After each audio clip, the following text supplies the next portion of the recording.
So if I'm gonna spend $1,000, I'll be honest with you, I think my first 1,000 would go towards. Let me turn this AC on because it's Florida, and who am I kidding? It's hot as shit. I think my first money would go toward a tune. And you know what's funny is I'm contemplating leaving well enough alone, right? Like the clutch is good for this power, and do I really want to have to deal with extra power, blah, blah, blah. It's hard not to imagine. And even, listen,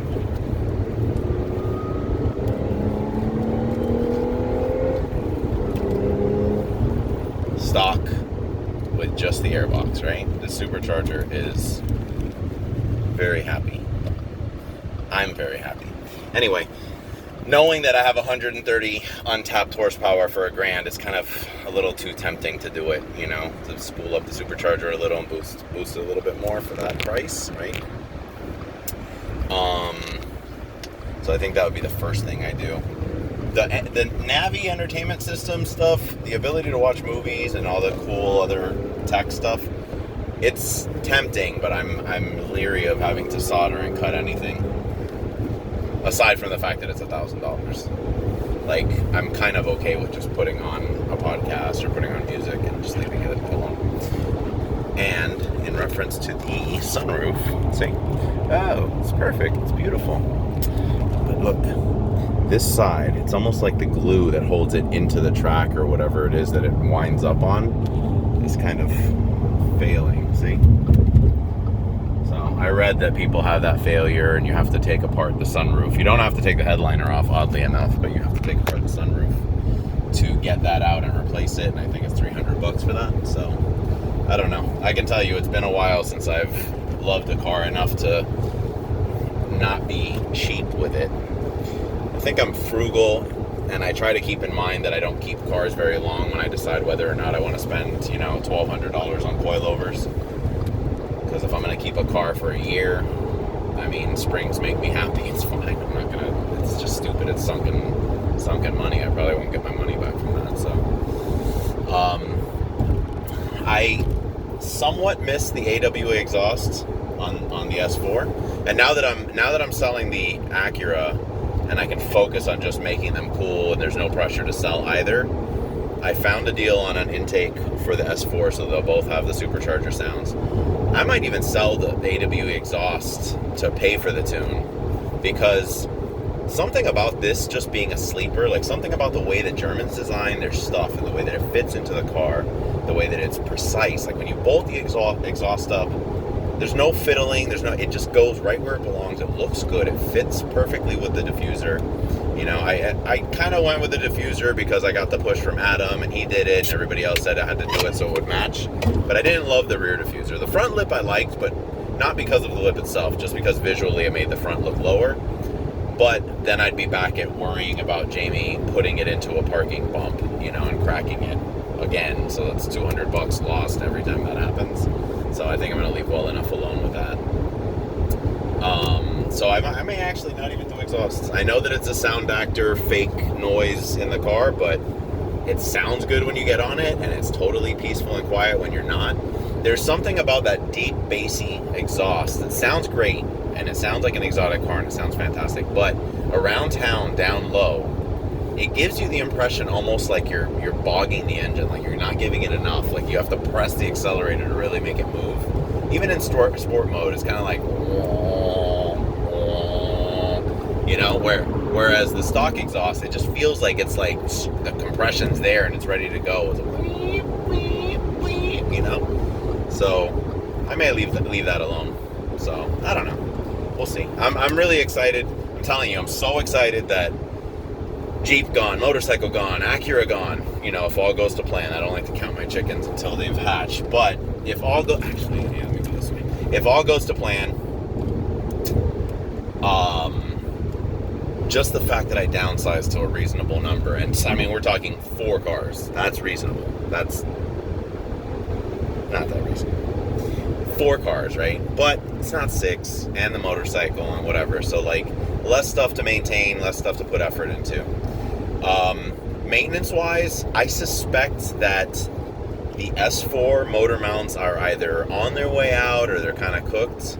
You never really feel it, actually. It's just if you do launch control, which I honestly am not a big fan of, I don't think the drivetrain, even if you can do it, I don't think you should, because the DSG clutch packs, the axles, you put a lot of wear and tear by boom, launching for what? It's like, wow, you're so cool. Well, thanks. You impress your friends once and call it a day. So I've probably launched the car, no joke, 10 times the entire year and a half that I've had it. And I don't really intend to do it much more, if at all. So I may do motor mounts, but from what I've watched, you have to actually drop subframe to kind of sneak them in, which is not that easy. This, having 70,000 miles, especially if I end up tuning it, I probably need to think about doing a clutch at some point.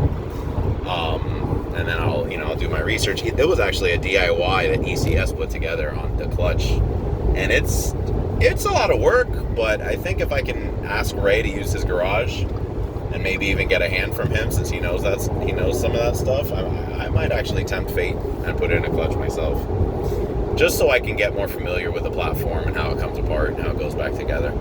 To me, the B8.5, the B8 really, yours is a B8 stick at least.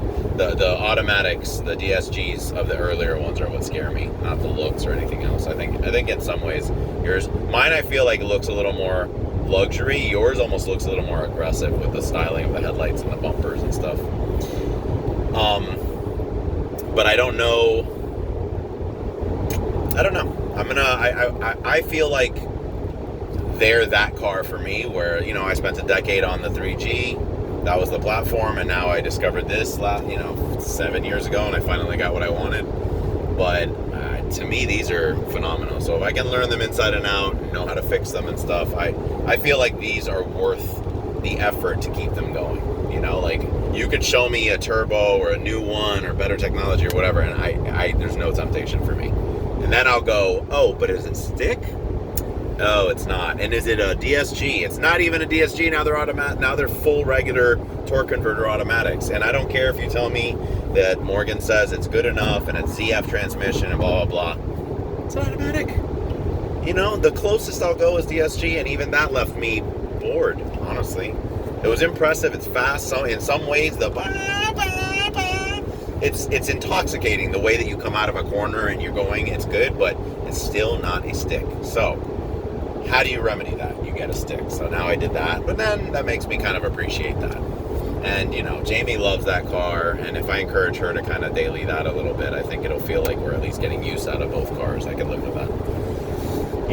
And if the time comes, my Trini brother, Ricky, he loves this one and the orange one, but he really loves the orange one. So if I make him Trini and Tobago brother price that he can't refuse, might be all right with that going too. If that goes there, boom, Suburban paid off. Fantastic. Then I have no car payment, only insuring 3 cars. So direct injection cleaning, I fully intend on tackling myself. You have the advantage of not having a supercharger on top. I ordered the bolts today to put the cars into service position, because it comes with a kit to do the supercharger pulley swap, but then you have to send it back to get your money back. So I ordered the bolts, so I'll own them, so I will be able to put it into service position. These bumpers, crazy. They're so well put together. They lock into place. There's no, did I get it right? And they come off the car. There's one bolt on the side. There are 3 or 5 underneath, and then clips on top with 2 screws. I mean, literally 15 minutes, bumpers off. Probably another 10 minutes. I can't remember what has to come off, but you have to unclip something on the headlights. You have to take out the overflow reservoir, and then you can put it into service position. You put it into service position so that you can move the crank by hand. You can pull the plugs, obviously. And then I bought the walnut blaster. I bought the medium shell walnut stuff. The media blaster and the walnut shells. So I plan to clean the intake valves on both of these. And this one, believe it or not, with less miles, this one with less miles, I feel like it stumbles a little at idle. There's no check engine, so it's not pressing, but I can feel the engine like it's got carbon buildup for sure. And I actually think it's stronger on this one than on the S4. Actually has 85,000 miles. This one has 71, but you know, they say that some cars have a lot, some don't. So I think this one has more. So just for preventative maintenance, I wouldn't mind doing that. You know, motor mounts, whatever. So anyway, I got long-winded, but you and I haven't talked in a while, so I considered this our video chat.